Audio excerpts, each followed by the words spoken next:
would and should speed up. And if you remember the pictures, one of the areas hardest hit, in fact, the building that was hardest hit in the area during that earthquake was a hotel housing hundreds of people. And in an instant, the 5-story Hotel Montana just completely reduced to rubble. Now, an Air Force major being honored for her actions moments after that building fell. She is Major Betsy Ross. She received an Airman's Medal for rescuing a fellow Air Force member trapped in that rubble. And it's given to members, this award, given to members of the Air Force who risk their lives performing a heroic act that doesn't actually involve actual combat. And she is good enough to join me live this morning along with the airmen she rescued, Tech Sergeant Fernando Magri. Both of you, good morning. Woo, what a story. Good morning to both of you. First, Major Ross, I want to begin with you. Let's just set the scene. We all remember the day. It was January 12th when that earthquake struck. Where were you and what in the world was that like? I was with my boss, Lieutenant General Ken Keene. We were at the U.S. Ambassador's residence, Ambassador Merton, and we were at his residence awaiting a reception that was going to be held with some military officials as well as some government of Haiti officials and leadership. So we were in the residence when the earthquake struck, and it sounded like a loud boom, and I first thought it was a bomb.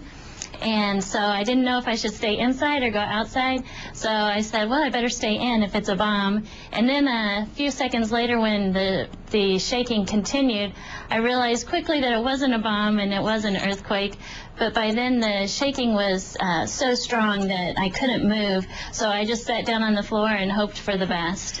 Well, you did move, Major Ross. I don't know how long you were sitting on that floor, but you did move. And, you know, at that point when the earth is shaking, you can't exactly hop in a car, but you immediately thought of I'm sure your colleagues, that a bunch of them were at this hotel. Talk me through that decision of walking. How many miles? Well, it was about 4 miles. Wow. It took us a while. My BlackBerry worked, and so I was texting and emailing Sergeant Fernando Magri, and of course I didn't get a response from him.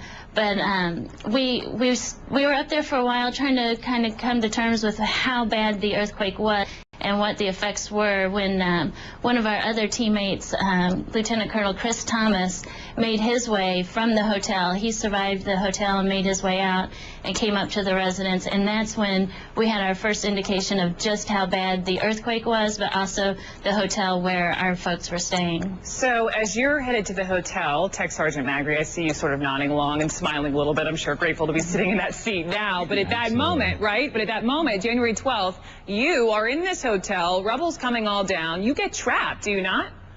Yes, absolutely. Fell a few stories since the building completely collapsed. I was on the 5th floor, the last floor of the building, and everything came down. I don't know how I fit in that one little crevice, God's hand or something, but I'm just lucky to be here. And you're in this crevice, and correct me if I'm wrong, but you were a little bit sick. You had a cough, right? Let's talk about the cough, guys. I'm sure people at home are thinking, what does a cough have to do with this? But it's the cough, sir, that got Major Ross to you.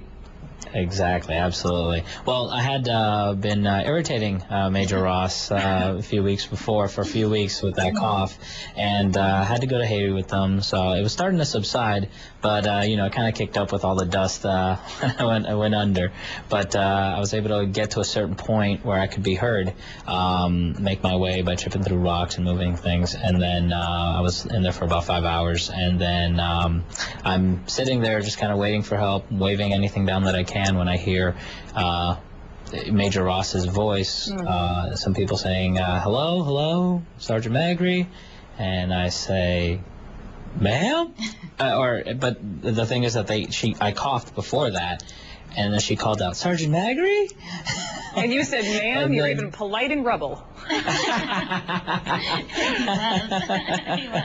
I said that, and I was like, yeah, all right. You know, it was a great thing.